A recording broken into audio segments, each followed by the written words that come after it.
समंदर के बिल्कुल बीच, जहाँ पानी नीले से भी ज़्यादा गहरा और चमकदार होता है, वहाँ एक खूबसूरत सल्तनत थी जिसका नाम ऑरेलिया था। ये शहर मोतियों, रंग बरंगे शीशे और रोशनी से बने महलों से सजा हुआ था।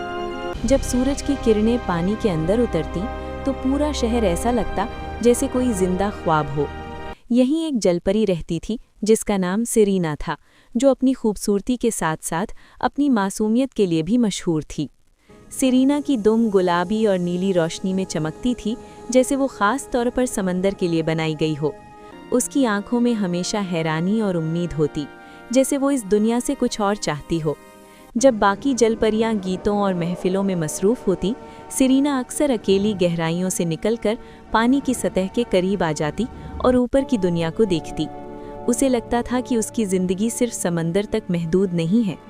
सेरीना की माँ मैरीबेल ऑरेलिया की हुक्मरान थी। वो बहुत शानदार, समझदार और थोड़ी सी सख्त थीं। उसका मानना था कि जलपरियों का असल घर समंदर है और इंसानी दुनिया सिर्फ खतरा। वो अक्सर सेरीना को समझाती कि ख्वाबों से ज़्यादा ज़रूरी जिम्मेदारियां होती हैं।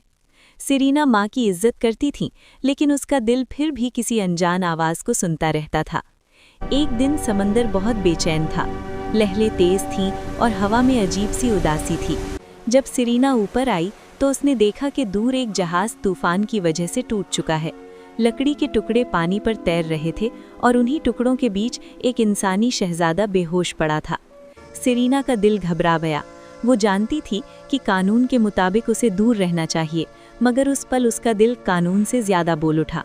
वो शहजादे को संभालकर एक छोटी सी चट्टान के पास ले गई, जहाँ पानी कम गहरा था। कुछ देर बाद जब शहजादा होश में आया तो उसकी आंखों में पहले डर, फिर हैरानी और फिर शुक्रगुजारी थी। उसका नाम आरिन था। उसने कभी जलपरियों पर यकीन नहीं किया था, मगर सेरीना को देखकर उसे लगा जैसे कोई कहानी जिंदा हो गई हो। सेरीना और आरिन के दरमियान धीरे धीरे बातें होने लगीं। सेरीना ने समंदर के गीत सुनाए और आरिन ने ज़मीन की कहानियाँ। रंगों से भरी दुनिया, शहरों की रोशनी और लोगों के जज्बात। सेरीना को महसूस हुआ कि ज़मीन पर सिर्फ शोर ही नहीं, बल्कि प्यार और दर्द दोनों बसते हैं। ये दोस्ती एक छोटी सी मुलाकात से शुरू हुई, मगर बहुत गहरी होती चली गई। मगर हर चमकती कहानी के साथ एक साया भी होता है। समंदर के सबसे अंधेरे हिस्से में एक बुरी जलपरी रहती थी, जिसका नाम वरीज़ा था। वो कभी ऑरेलिया का हिस्सा थी, मगर नफ़रत और हसद ने उसे अंधेरों का कैदी बना दिया था। वरीज़ा को ये बिल्कुल पसंद नहीं था कि सेरीना इंसानी दुनिया के इतने करीब जा रही है। उसे डर था कि अगर जलपरियां बदल गईं तो उसकी ताकत ख़त्म हो जाएगी। वरीज़ा ने अपना जादू इस्तेमाल करना शुरू किया। समंदर के रंग फीके पड़ने लगे, मछलियां शहर छोड़कर जाने लगीं और ऑरेलिया की रोशनी मध्यम हो गई। मलिका मैरीबेल को समझ आ गया कि कोई पुराना खतरा वापस आ रहा है। जब उसे सेरीना और आरिन के बारे में पता चला तो उसका दिल गुस्से और खौफ से भर गया। उसने सेरीना को महल में बंद कर दिया ताकि वो महफूज रहे। बंद कमरे में सेरीना ने पहली दफ़ा अपने आप को इतना तन्हा महसूस किया। उसने समझा कि सिर्फ ख्वाब देखना काफ़ी नहीं होता, कभी कभी उनके लिए लड़ना भी पड़ता है। उसने फैसला किया कि वो ऑरेलिया और दोनों दुनियाओं को बचाने के लिए कुछ करेगी।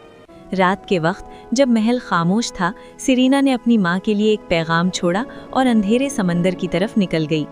दूसरी तरफ आरिन भी बेचैन था। उसे महसूस हो रहा था कि समंदर में कुछ गलत हो रहा है। उसने अपनी कौम को समझाया कि समंदर सिर्फ लास्ता या फ़ायदा नहीं, बल्कि एक जिंदा दुनिया है। पहली बार इंसानों ने समंदर को इज्जत की नज़र से देखना शुरू किया। ये तब्दीली धीमी थी, मगर सच्ची। सेरीना और वरीज़ा का सामना समंदर के सबसे गहरे और खौफनाक मकाम पर हुआ। वहाँ रोशनी नहीं थी, सिर्फ सन्नाटा और ठंड। वरीज़ा ने अपने अंधेरे जादू से पानी को कैद कर लिया, मगर सेरीना ने अपने दिल की रोशनी पर भरोसा किया। उसने वरीज़ा को याद दिलाया कि वो कभी खुद भी ऑरेलिया का हिस्सा थी और नफ़रत ने ही उसे तन्हा बना दिया था। लंबी कश्मकश के बाद वरीज़ा का जादू कमज़ोर पड़ने लगा। जैसे जैसे इंसानों और जलपरियों के दिल बदल रहे थे, अंधेरा पिघलने लगा। आखिरी लम्हों में वरीज़ा समंदर की गहराइयों में गुम हो गई, अपने ही खौफ के साथ। तूफान के बाद समंदर फिर से चमक उठा। ऑरेलिया की रोशनी वापस आ गई और गीत दोबारा गूंजने लगे। मलिका मैरीबेल ने सेरीना को अपने पास बुलाया और उसे गले लगा लिया। उसने मान लिया कि बेटी का रास्ता मुश्किल था, मगर इसी रास्ते ने सल्तनत को बचाया।